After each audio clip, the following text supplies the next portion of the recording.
We want to talk about collaboration, or better, how to build products or software that induces collaboration between users. And it's not about a set of rules that we want to give you, but it's our experience, what we did and how we work on projects and what we learned on there. And maybe we start with a simple walkthrough. Maybe you want it's a bit stretched. Yeah, so as Thomas said, we're not talking today about how we collaborate between clients and agencies. We're not talking about how the iterative process inside agencies, how they iterate between departments and this collaboration. Collaboration exists everywhere. Every day a new software of collaboration is getting in the market. Today we have the user in focus, so we are talking or discussing and want to hear what you have to say also about it, about the process of designing for users. And the usage of this experience we're designing can only work in collaboration. That's why, like, we look at the users together, and more not at the user together, but how they yeah, and how they collaborate together. So we have a little funny code is about, from the animal farm, 2 legs is an enemy and 4 legs is a friend, in a way. So we're kind of theoretically and practically raising the question, what if we are today, or the next phase of digital experiences, is designing experiences that only work when more people use them, in a way. So not that they can be used by one person. No, it doesn't function unless 2, 3, 4, 5 people use them together. So what if this would be, in the next 10 years, how things go on? So. And how get people involved. Exactly. Yeah, so we wanted also not to get directly deep in the user experience. We want to bring also the talk to as much people as possible. So we want we start our processes like many or most user experience designers with a user-centered design, and we will try to express our thoughts about what we call the plus model. So yeah, the user experience design perspective into user-centered design.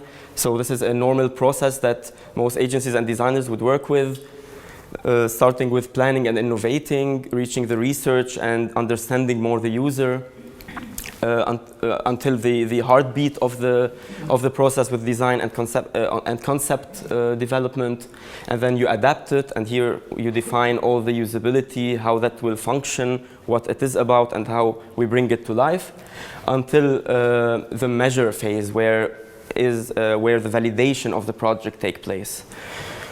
Yeah, so we look at that also from a collaborative perspective. And having this as a base, we start thinking of what we called the plus model. And yeah, we will talk a bit about it. Just a thought that is based on 3 pillars. The first is ideation, the second is the user, of course, and the third is expansion or sustainability.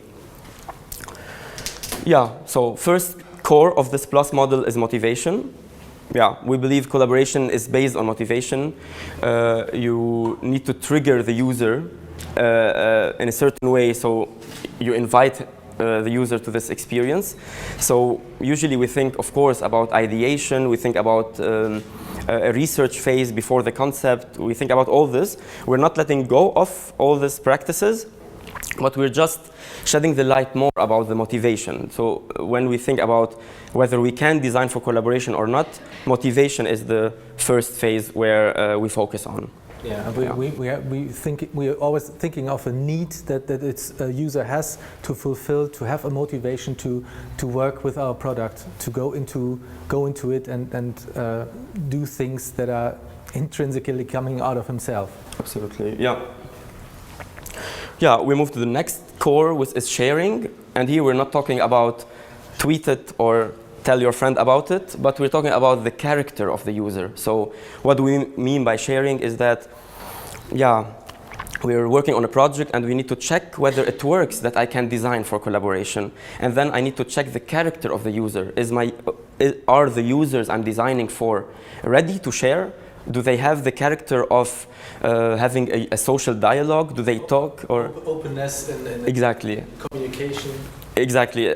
Do they talk about things? If I'm being communicated as we are as an agency communicated by a brand, and we want to tell them our approach is we're designing for collaboration, and the project approach is collaborative, and we need to make sure that their audience or the target audience are ready to have this dialogue or collaborative base for the work. Yeah, yeah. We have to find a place, a cultural space that brings everybody together, in which they want to share their thoughts and share what they do, and this is sometimes pretty hard.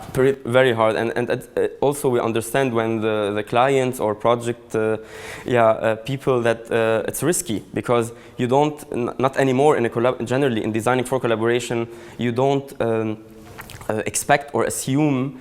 You assume more than you know what the output will be. So this risk, which from our point of view as digital designers we love, but of course it's risky for the people who are putting I don't know, €1 million budget, for example, on the project, where they don't see how it will look at the end in a way.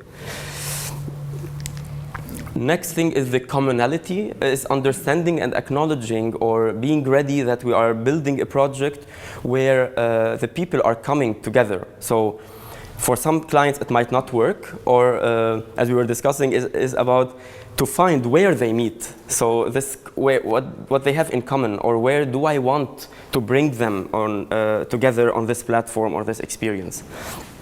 Yeah, so commonality is also a core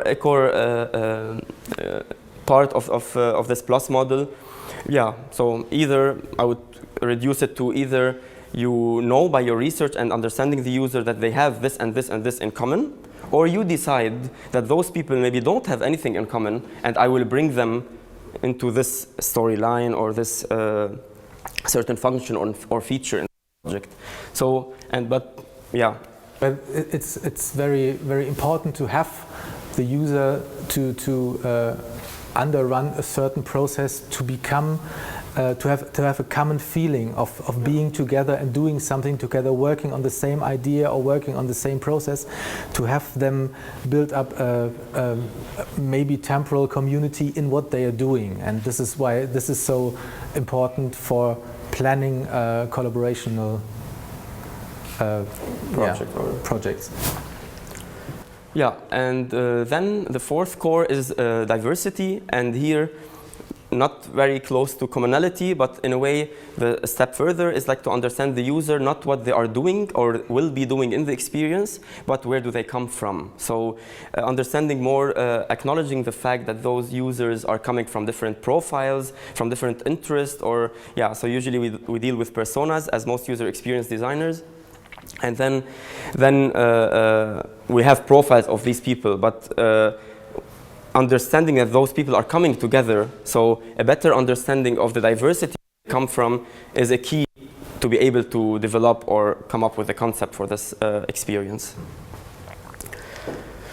And last core is the expansion. Yeah, this is very interesting because it was more of stuff we struggled with throughout processes, throughout years and so on, is that we always think sustainability. We promise the clients we think sustainable, we think long term.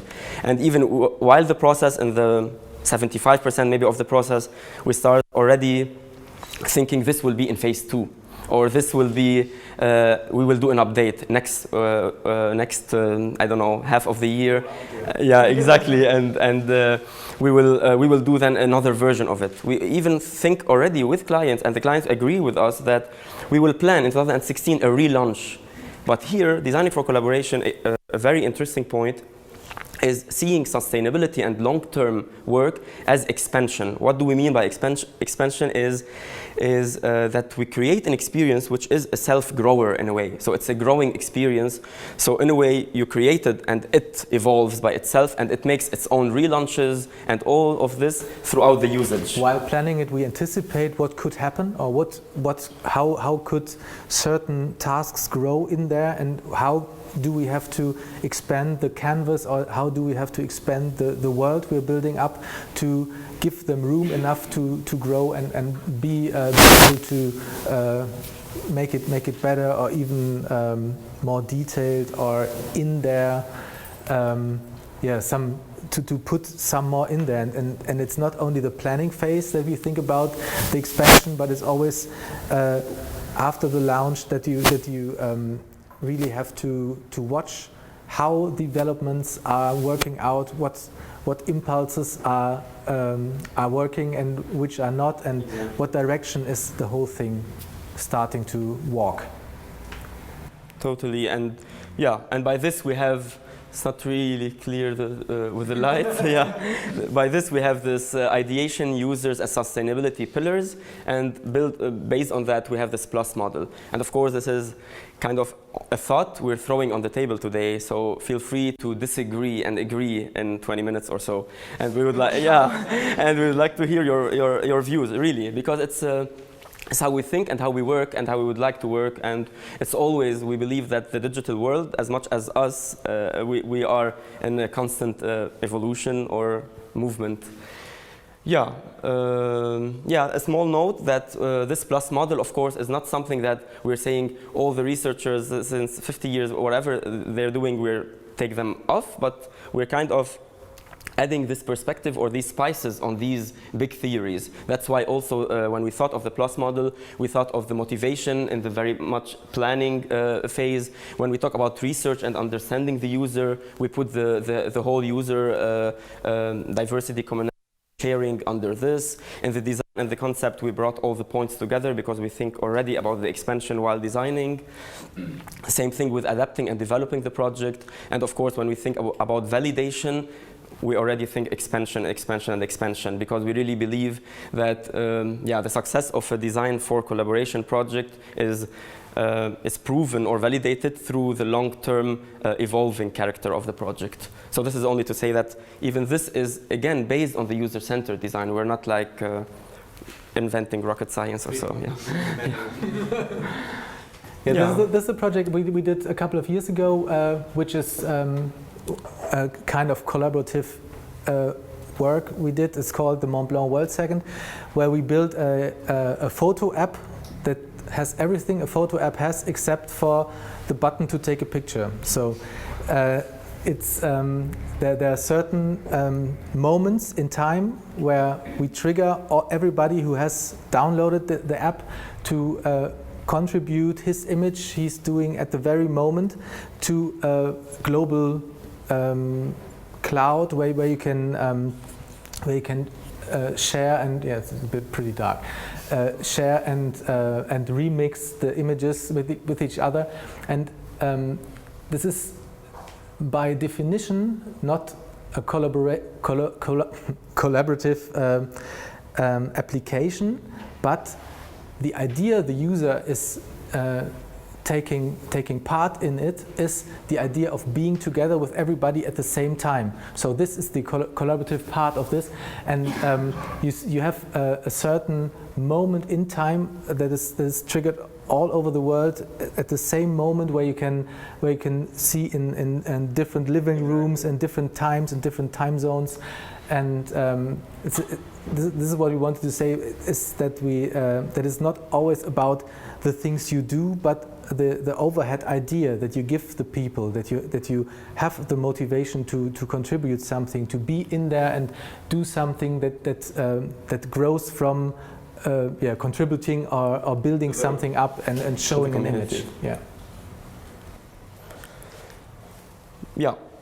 Then we go a bit some insights from the plus model we just talked about, and we wanted to adapt something to explain more what we mean by motivation. Of course, it's understandable, but we'd like to bring on the table the hook theory, if I may call it, by Nir Eyal. which sound a bit like mir egal, aber ja. So Mir Eyal developed this hook theory, which starts by trigger, yeah, which is what exactly Thomas just said, yeah, about bringing a trigger to the user to bring him on to the experience in a way. A main thing would be like the trigger is the actuator of a behavior. So it's kind of the impulse that the behavior starts, or switching this behavior into habits. Something like a catalytic approach, or something that draws you into to even start with a bringing you in. Yeah, this is probably exactly. The theory continues with the action, and this is where practical for user experience designers would be focusing on usability design, how this experience is gonna be used, and this is where the user is like asked to do a certain action, and and then after I triggered the user, brought him into the action. Very important is to reach the reward, and yeah, you need to tell the user what he's getting or gonna get, otherwise he won't take part. So an interesting quote for that is like, a predictable response of your fridge light turning on every time you open it, yeah, it doesn't drive you to keep opening it again and again. So when it's kind of sort to say that you need a certain magic to say when you open the fridge, I don't know, a zucchini will fly, I don't know. Yeah, anything to trigger the user that he's getting something, be it emotional, be it beneficial, anything. So yeah, this is how we express the reward part. And then the investment here, where the user has some work to do, because this is the trigger, I take action and I get the reward, but then the user needs to complete the entire process. And by this, we mean entering data. If it's we're talking about I don't know, registering for a newsletter, for example. It's a little bit about ownership. So if you invest something, you get the feeling that you own something of the product you're using. And if you're investing something like your profile, your data, your image, your whatever, your story, then it becomes a part of you, and then you're more connected to it. You're associated for you with it, and then you can start this circle again, that you get triggered again, that you get into the action, you get a reward again, and this is somehow how all or most social working or successful social mechanics do work today, and they always have these micro interactions that bring you in this vicious circle that you always need to get more and more and more, and keep on scrolling down to see more timeline updates, for example. Yeah, so the hook theory is how we look at motivation when we design experiences, or also when we look at it for designing for collaboration project. Next point is users, again and again. As I say, it's always about the users in a way. And here, we're talking personas, we're talking also generally user experience, we're talking about designing for these users. And usually, of course, I'm not saying that we work, or all designers work generally very in a linear way or in a very narrowed way, but just to compare it in a way, or to be aware of such a very, you might say, simple a note, but it's very important, otherwise it won't work in a way. So usually we let's say have 6 personas, this is my target audience, the project needs or is addressing these 6 people, but they don't meet. They don't meet, exactly. And when we think of designing for collaboration, we think really not only how they exist solely or like individually, but more how they really cross, and then how do they function together. Yeah. And in what mode? So they are in a certain mindset or in a certain way of using something, or they have a certain need, and what happens if these 2 personas in certain constitutions meet up, and what do they want to share, and what do they want to talk about? Yeah, a visual presentation of our thought, maybe not so clear. We call it the slides and the pool. And by this is, yeah, we're not dealing with parallel slides, but we're dealing in a way with a top view of a swimming pool where the users are really interacting together. They are both refreshing, but but in the structure of the slide doesn't make users to switch the slides, or while they are sliding they don't communicate. And in the pool it's they just can run over each other and talk to each other. And yeah, so of course you might say, of course, yeah, when we were discussing it, when we were discussing it also we thought like, of course, but is it a true representation? Because 10 people can go after each other on the same slide and so on. But we looked at it in relation to each other. So in relation to the slide, the top view of the swimming pool expresses this collaboration thing. Yeah, so this is the slides and the pool. So the then, so designing for collaboration induces certain emotion, behavior, and interaction. Yeah, this is kind of how we look at when we talk about users. So emotion is involved, interaction, of course, is involved.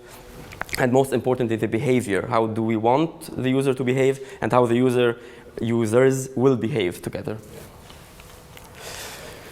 What's next? Next is, yeah, interestingly, some examples to bring it more to practice in a way, and also a key thing to discuss. We will bring on the table 3 kind of modules of designing for collaboration. So it's architecture, structure, modules, yeah. So the first one is active. We call it the active, is when you really create a certain experience which you know what the output will be. It is designed for collaboration, but you know then when user A, B, C, D meet there, they will do 1, 2, 3, and the output will be A1, 2, 2, whatever. You know, so it's really known, and yeah, you're expecting what's gonna happen. Everything is planned, so it's active whether I use it or not, but it makes the best sense when 4 or 5 people use it together. Yeah, an example of that maybe Casture. Yeah, talk about it. Yeah, it's,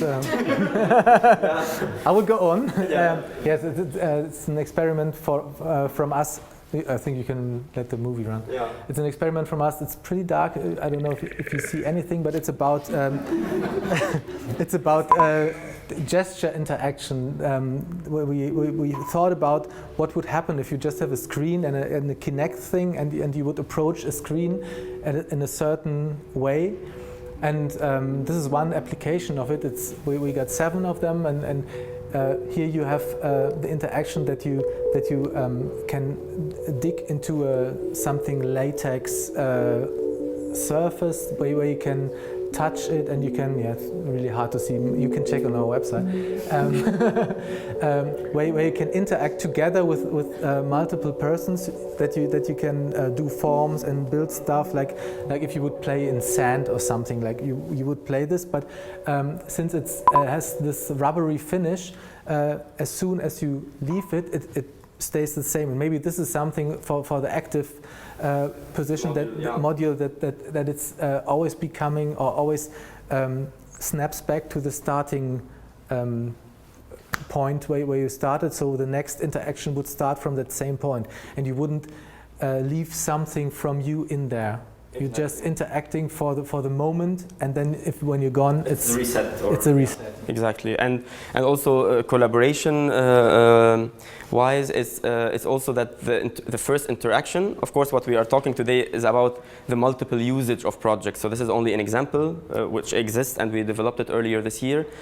But also the trigger is also the usage itself. That's we find also interesting as an example, because when the first user is interacting with it, it invites other users to also interact with it, and it becomes also, and the technology behind it, that it accepts, or it allows multiple users to be detected through the sensor and to interact with the experience. Yeah.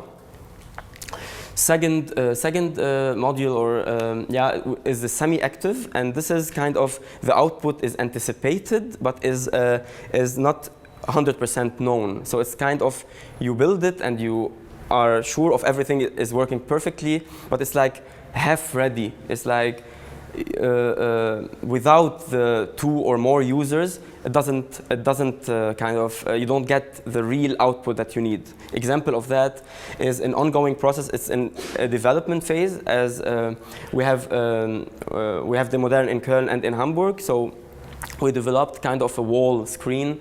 A collaboration tool. It's exactly, like a membrane between the 2 cities. Exactly. Yeah, and it's based also on face detection and all this, and it's more, we felt it was more out of a need, like every project, be it a client or in-house or anything, is that we don't know much in person the people in Hamburg, and we are one company, but two offices, and yeah, so it's based that I can know, of course, not only communicate with my colleagues in Hamburg, but also I can know who is working on what project and so on, and even without doing anything, it's like face detection. And then I know what this who the other guy is or what he's up to. Yeah, exactly. And I think what's really interesting about it is it's the idle time of the project. It's like a window. You can just have a look inside. You don't have to call somebody to have a Skype chat or something, but it's always on, and always you have always this kind of window feeling to look inside the other office, and so there's going to be a connection. If you interact with someone or you're waving at somebody, you can call him to the screen, and then you can interact with certain documents, or you can draw on it, and you can have a collaborative thing going on there on projects or private stuff. The third one, which we find also not the most interesting, but it would be great when in the future we make more and more of such projects, is when the architecture of the experience is a framework by itself. So you just do the framework, you don't do exactly 100% how it will be. So it's a high risk for clients, for example, but yeah, so it's a framework. I do we throw the experience on the table in a way, and we don't know how the user will be reacting with it, or what can come out of it, because it's 90%, I might say, related to the profiles of the users, or of the exact usage or the interaction of the users. We have a very close example for that, a project we developed in 2008, maybe? I think. Yeah. Yeah. No, 2010. Yeah. Yeah. And it was a project for Jubilee of Edding, and as Jimmy said, we just put a canvas there and said to people, okay, you got pens, draw on it, and what was, in my opinion, the trigger that we decided that we put just 6 of these pens on this canvas. So people had to wait to choose the pen, or for example, you had 50 people on the page, and you had to wait for a pen to become free so you could draw, and you could you would have to watch. You could watch other people drawing, so it's a live, real-time experience by watching people drawing on a huge canvas, and they can choose to draw something for themselves that is isolated from the other stuff, or they choose to draw something together, or they maybe chatted with each other to collaborate more planned. And these canvases, talking about, can you go to the next slide? This canvas is growing all the time, and it's still going on and still active. When we did this, I think the time span this was planned for was 3 or 4 months. True.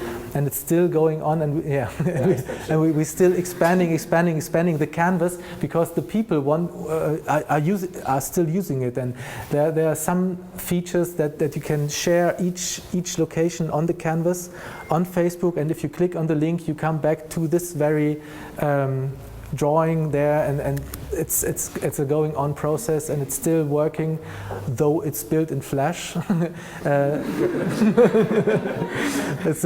It's becoming a little bit risky, but we're trying to make it HTML.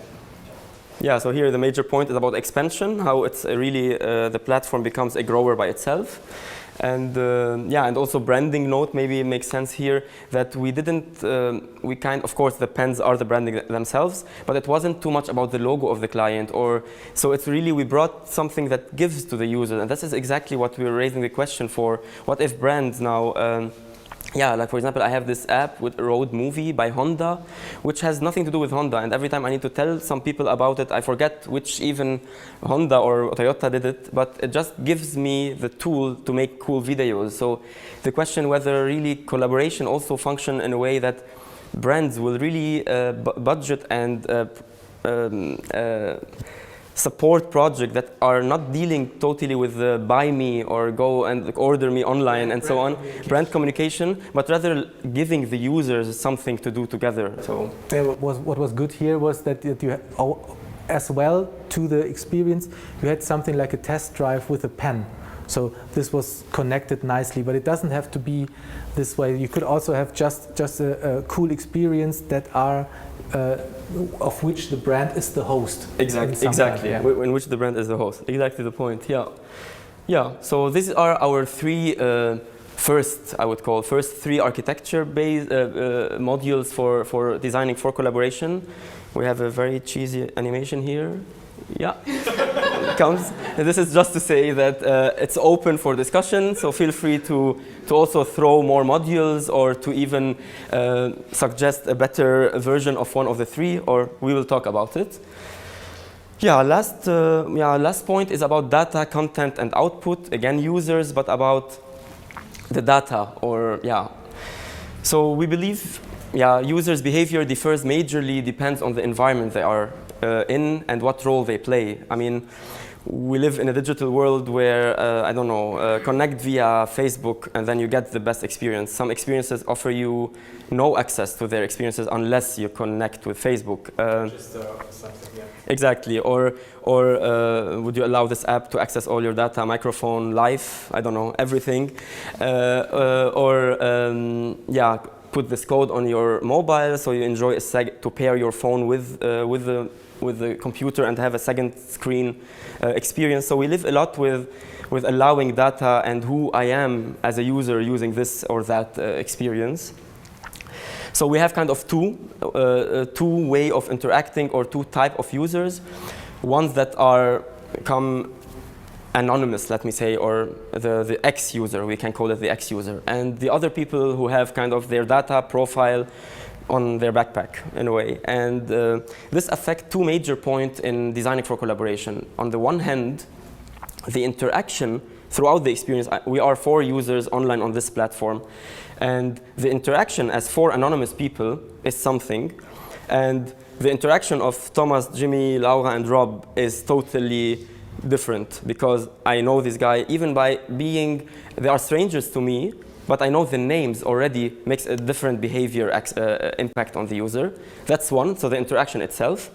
And the output is highly impacted by the data I carry on my backpack, because if my name and my profile picture, even on mouse over, the other users can see my profile picture or my latest post or my cover photo. Now we're talking Facebook, but also tweets and my Xing profile, I don't know. So it has a high effect on the output of the experience. And it's highly connected with my real self nowadays, because like somebody, an employee that you're applying for a job, he might check your Facebook profile, and if you don't have one, it's suspicious. If you got one that is kind of strange, it's suspicious. So it becomes part of your real personality. And maybe this is why the Wall of Fame did work so well, because people had to register, and so if somebody had drawn bad things there, not to name them, like genitals or something, then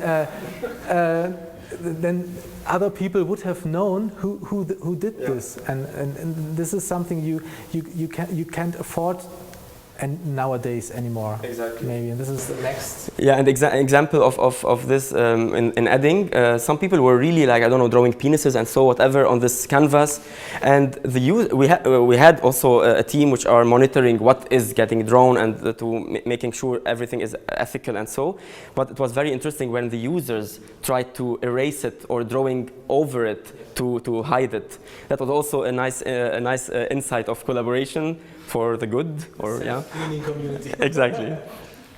Yeah, a visual presentation of this again is about the users and the data. Is imagining you are in a dark room or you are in a church in a way. So just to just quite yeah, exactly. It was a joke first, but then we put it yeah. So but it is really in fact the case, because no one sees me. How do I look or how do I behave in the dark room? But in the church, imagine it in a village or so, where everyone knows where. So you better behave, and also the environments also. Let you behave. I don't know. Yeah. Okay, we get out of it very fast. Yeah. So that's yeah. In a nutshell, we made this only in case we want to have anything to add. And from our side, that was it. Thank you. And we have a small note that happy birthday for Creative Mornings Cologne, and we're thankful that this exists in Köln. And yeah, thank you very much. Thank you very much.